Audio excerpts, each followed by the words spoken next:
চিরবিদায় নেওয়া বেগম খালেদা জিয়া বাংলাদেশের প্রথম নারী প্রধানমন্ত্রী এবং রাজনীতির আপসীন নেত্রী হিসেবে পরিচিত।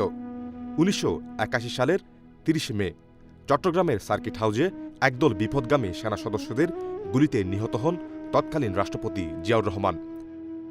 এক অতল গহ্বরে পড়ে যায় বাংলাদেশ জাতীয়তাবাদী দল বিএনপি। ঠিক সেই ক্রান্তিলগ্নে ঘরোয়া গৃহবধূর জীবন ছেড়ে রাজনীতির কঠিন ময়দানে পা রাখেন বেগম খালেদা জিয়া। এক দৃঢ়চেতার নেত্রীর হাত ধরে শুরু হয় এক নতুন অধ্যায়। ১৯৪৫ সালের ১৫ আগস্ট দিনাজপুরে জন্ম নেওয়া খালেদা খানম পুতুলের শৈশব ও কৈশোর কেটেছে মফস্বল শহরে। ১৯৬০ সালের তরুণ সেনা কর্মকর্তা জিয়াউর রহমানের সাথে বিবাহ বন্ধনে আবদ্ধ হন তিনি। দীর্ঘ ২ দশক তিনি পর্দার আড়ালে থেকে সংসার সামলেছেন। কিন্তু নিয়তির অমোঘ টানে ১৯৮২ সালের ৩রা জানুয়ারি তিনি বিএনপিতে যোগ দেন।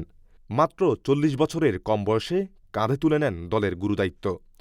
৯০-এর দশকে রাজপথের উত্তাল আন্দোলনে খালেদা জিয়াকে গড়ে তুলেছিল এক অনন্য উচ্চতায়। তৎকালীন স্বৈরশাসক এরশাদের পতন ঘটাতে তিনি ৭ দলীয় জোটের নেতৃত্ব দেন। টানা ৯ বছরের আপসীন সংগ্রামের কারণে তিনি লাভ করেন দেশনেত্রী ও আপসীন নেত্রীর খেতাব। ১৯৯১ সালের নির্বাচনে অভাবনীয় জনসমর্থন নিয়ে তিনি বাংলাদেশের প্রথম নারী প্রধানমন্ত্রী হিসেবে দায়িত্ব গ্রহণ করেন। তার আমলেই সংসদীয় গণতন্ত্রের পুনরুত্থান ঘটে এবং মেয়েদের অবৈতনিক শিক্ষার মতো যুগান্তকারী পদক্ষেপ নেওয়া হয়। ২০০৭ সালের 1-11-এর সমর্থিত তত্ত্বাবধায়ক সরকারের আমলে খালেদা জিয়ার উপর আসে চরম আঘাত। তার ২ সন্তান তারেক রহমান ও আরফাত রহমান কোকোকে গ্রেপ্তার করা হয়। তাকেই বিদেশে নির্বাসনে পাঠানোর ষড়যন্ত্র চলে।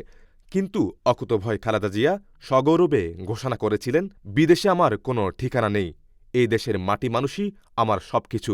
দেশের বাইরে আমার কোনো ঠিকানা নেই, এটাই হলো আমার ঠিকানা। আমি দেশের বাইরে যাব না। ৩৭২ দিনের কারাবাস তার দেশপ্রেমের অগ্নিপরীক্ষা ছিল। বেগম খালেদা জিয়ার জীবন ত্যাগের এক বিশাল আখ্যান। সেনানিবাসের ২৮ বছরের স্মৃতিবিজড়িত ঘর থেকে ফেসিবাদী শেখ হাসিনার আমলে তাকে উচ্ছেদ করা হয়।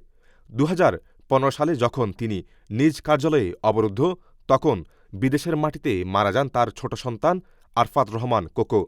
তবু দমে যাননি।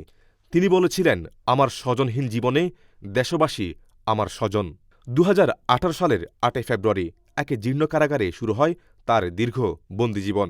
শারীরিক অসুস্থতা সত্ত্বেও তাকে কারাগারে নিক্ষেপ করেছিল শেখ হাসিনা।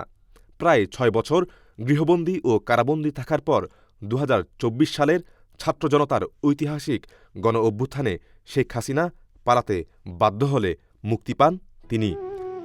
পর তার প্রথম বার্তা ছিল শান্তির, ধ্বংস নয়, প্রতিশোধ নয়, ভালোবাসা ও শান্তি দিয়ে দেশ গড়ে তুলি। গৃহবধূ থেকে প্রধানমন্ত্রী, কারাবরণ থেকে ঐক্যের প্রতীক, বেগম খালেদা জিয়া রাজনৈতিক জীবন বাংলাদেশের ইতিহাসের। গৃহবধূ থেকে প্রধানমন্ত্রী, কারাবরণ থেকে ঐক্যের প্রতীক, বেগম খালেদা জিয়ার রাজনৈতিক জীবন বাংলাদেশের ইতিহাসের এক অবিচ্ছেদ্য অংশ। তিনি কেবল একজন রাজনীতিবিদ নন, তিনি একটি প্রতিষ্ঠান, ষড়যন্ত্রের জাল ছিঁড়ে বারে বারে ফিরে আসা এক ফিনিক্স পাখি। আজ বাংলাদেশের গণতন্ত্রের ইতিহাসে এক অপরাজেয় অধ্যায়।